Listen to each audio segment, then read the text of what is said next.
The modern image of the mermaid is almost universally romanticized, a beautiful, fish-tailed woman singing from a sunlit rock. However, the earliest historical texts, dating back to the 8th century BC, document a completely different, terrifying biological anomaly. The original siren was an avian hominid. Its anatomy featured a human face and torso fused to dense, oil-coated feathers, massive predatory wings, and powerful bird legs ending in crushing talons. These winged predators commanded the jagged cliffs of the Mediterranean, hunting ancient mariners from the sky long before the myth ever entered the ocean. This shift from the sky to the sea is absolute.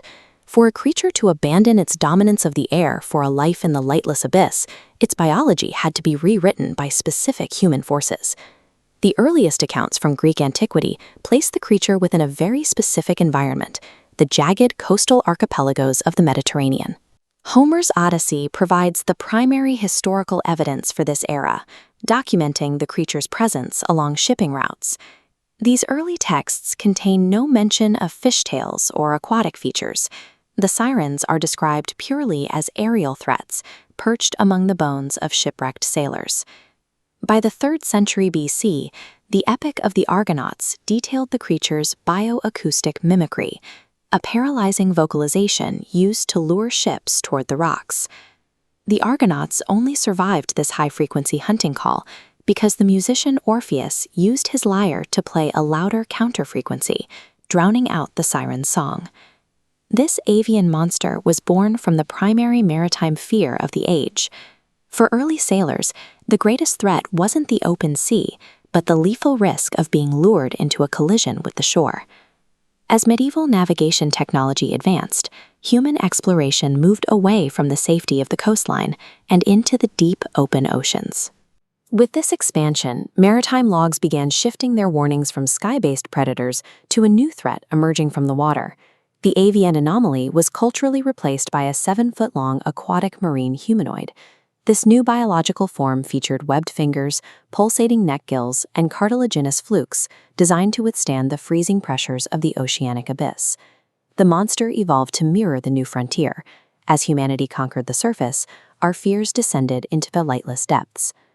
On January 9, 1493, Christopher Columbus recorded a definitive encounter off the coast of Hispaniola.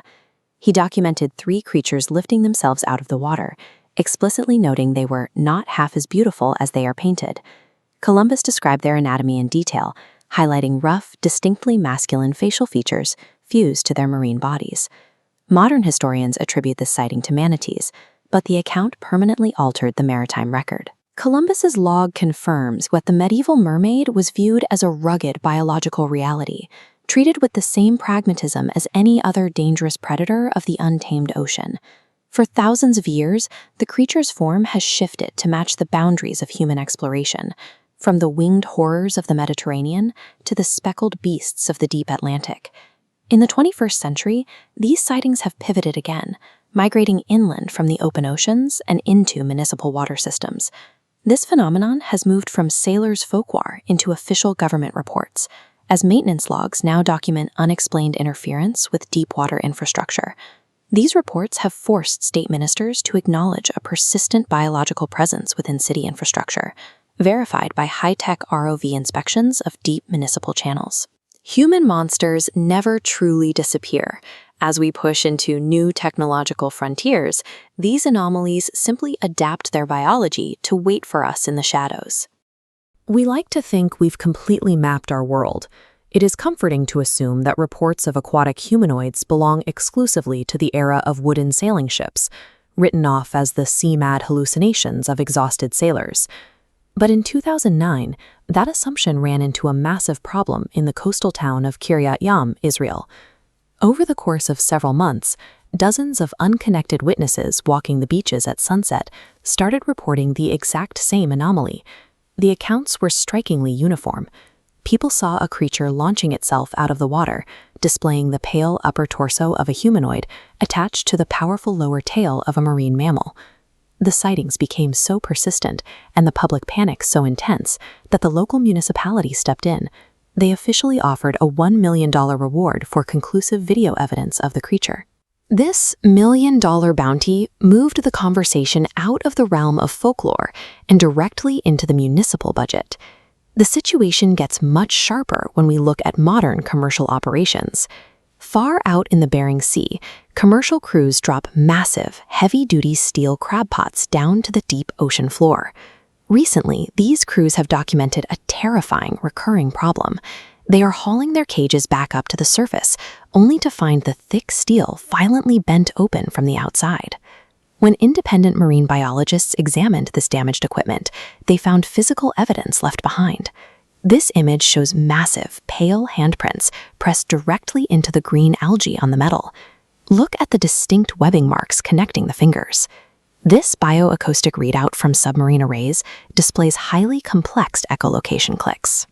These dense acoustic clusters map to a highly communicative apex species, but researchers confirm the frequencies do not match any known whale or dolphin native to the region. We see a similarly aggressive interaction captured on video in 2013.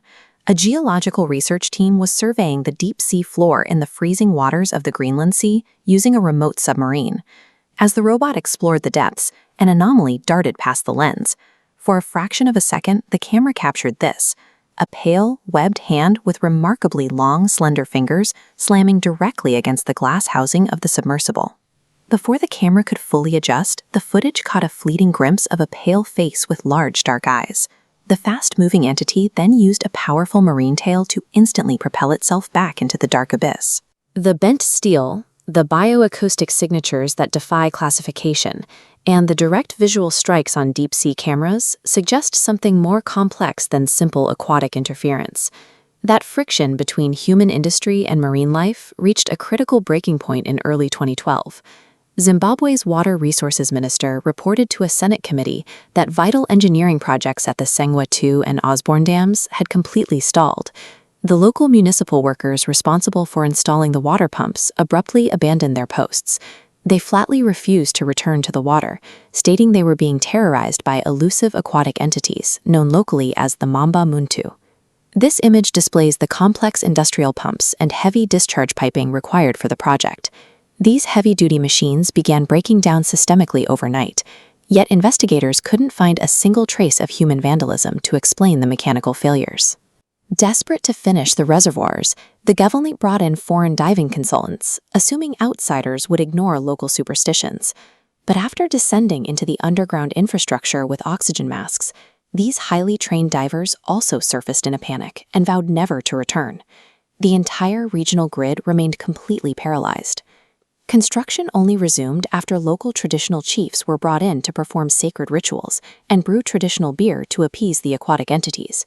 Once the ceremonies concluded, the mechanical failures stopped.